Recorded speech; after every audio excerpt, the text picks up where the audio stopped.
This presentation will be talking through an internal and external analysis of Target. There will be a brief discussion about the 5 forces and value chain, followed by a more in-depth discussion over Target strategy effectiveness. The first 3 components of the 5 forces analysis are the threat of new entrants, the bargaining power of suppliers, and the bargaining power of buyers.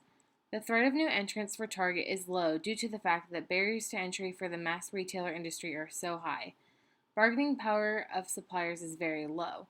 Target is incredibly demanding on its suppliers and can easily switch between them if needs aren't being met. Bargaining power of buyers is moderate.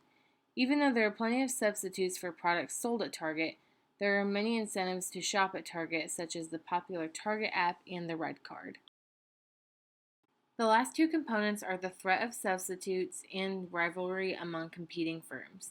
The threat of substitutes is moderate. As mentioned previously, there are many competing firms that have substitutes for products sold at Target, but Target's trendiness and high switching costs for consumers give it a major competitive edge. Rivalry among competing firms is high. To combat this, Target has aggressive price matching and is known as a pace setter in saving shoppers money. There are 5 components of the value chain: supply chain management, operations, distribution, marketing and sales, and follow-up service. For supply chain management, flow centers are used to shift from typical warehouse dispensing models by using current stores to use the same inventory to replenish stores that it uses to fill online orders. Inventory logic is used to improve algorithms and strategic focus, resulting in more precise estimates of stock and less associate time spent unloading or replenishing stock. For operations, Target is embracing technology to evolve from an in-store experience to working across multiple channels, including internet, voice assistants, mobile devices, and in-store shopping.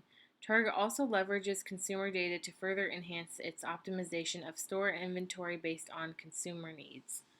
For distribution, Target aims to have decreased shipping times by leveraging new flow centers as shipping points for digital orders, enabling it to have free 2-day delivery and free next day orders for Red Card members. For marketing and sales, Target utilizes e-commerce and the Red Card to track buying habits down to the store level to market products based on consumer preferences, spending patterns, Target promotional strategies, and implementing effective and competitive pricing. The Design Tomorrow campaign promotes Target's belief that operating a sustainable business and using resources responsibly are key components of its value chain.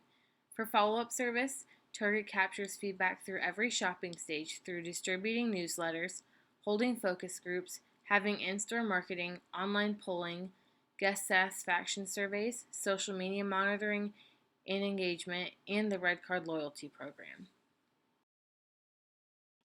As we take a look at Target's business level strategy, they are identified as an integrated cost leadership with differentiation. This differentiation is through their chosen target market. Their strategy is comprised of 4 key areas or segments. These key segments are to empower teams, serve their guests, foster communities, and to design tomorrow. First, they empower their teams via a higher than normal minimum wage and to foster team training and a pathway that takes someone from a lower entry level position up through the ranks to the upper management. Next, they serve their guests by recently redesigning their stores and creating an increased enjoyable shopping experience.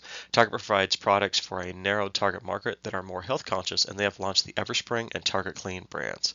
These brands verify to a consumer that Target offers products focused on recycling and products guaranteed to be free of specific harmful chemicals. Target fosters communities through diversity and ensuring their top level executives are balanced from both a gender and a race. And this also ties into how they empower their teams.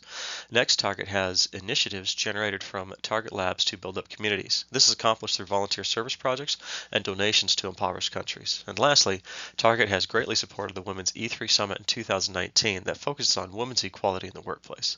The last segment for Target is the Design Tomorrow. They focus mainly on 2 key areas for environmental concern and their private labels.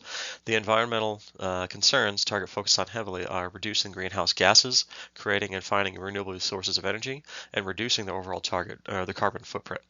For their private labels, Target is very fashion forward and have created successful brands for both clothing and household items and decorations. Next, we'll take a look at how effective their business level strategy. Currently, right now, Target's business level strategy is very effective, and we actually don't recommend that they change any of their strategies for what they're doing on their business level. And we'll highlight some of the key areas that have been making them successful up to this point. So first is they have redesigned their store. It's definitely become much more modernized. They have a lot of increased technology that's inside of there. They've done different things for including Starbucks into their concession stands, which I'll talk about in a little bit, and various other things to really increase and make sure that the shopping experience they have inside of the store is definitely improved. And then with that enhanced technology, it also leads to their multiple delivery options and making sure that what their shopping online experiences and the store experiences that they're very similar. And also they have the options to be able to pick up the items in the store or to have them be able to ship to their homes for the consumers. And this really helps them compete with Amazon and also with Walmart. And the last area is probably one of the key areas that they've done is that instead of trying to shoot for the moon and compete directly with Walmart and Amazon on all different avenues, they have actually focused their market segment to really focus on those young families and those health conscious millennials and really tying in that trendy private labels they have to it and making sure that they have there because there's a lot of profit that's generated with those private labels. And then also because they are a cost leader, they're able to focus on that cost leadership by developing it and devising it for this smaller market segment. Okay, so when we take a look at Target's corporate level strategies, they currently have a related link strategy, so all of their related businesses outside of Target help to promote and develop the main Target stores. So Shipt was first purchased in 2013 and is currently a wholly owned subsidiary of Target.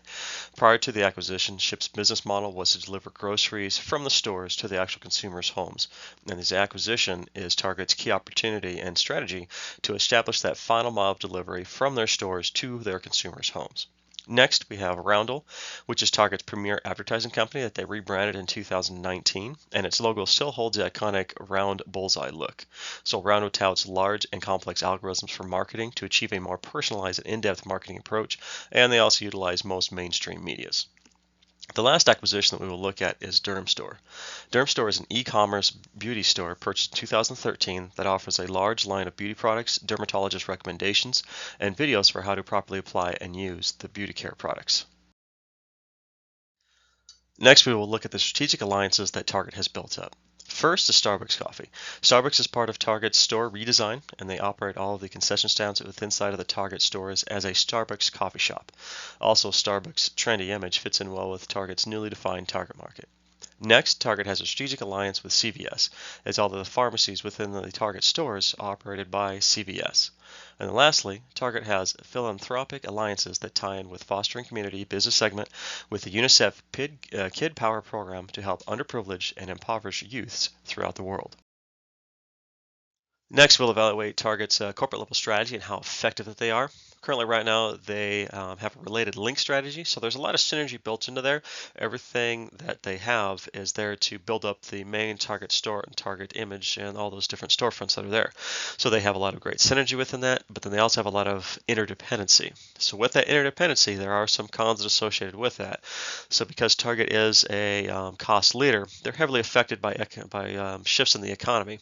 And then also, if they have any of these subsidiaries that are performing badly or poorly, it'll have an effect on the other ones because they are interdependent. So our recommendation is that because Target has looked at so much at technology and having the redesigning of their stores, that they actually acquire a technology firm that will help them out to create additional synergy for the stores, but also something that will be diversified enough that it'll stand alone by itself and not be so affected by the economy and by the swings of other poorly performing subsidiaries within inside of Target. In addition, we take a look at the Dermstore. Once upon a time, the Dermstore actually made sense. Target was branching into the e-commerce. It helps them to do that one. There's also beauty supply lines, which they understood. But now there's almost no integration between Target and the Dermstores, and it also doesn't do anything to help diversify them because it's already an e-commerce that Target does and beauty supplies, which Target does as well.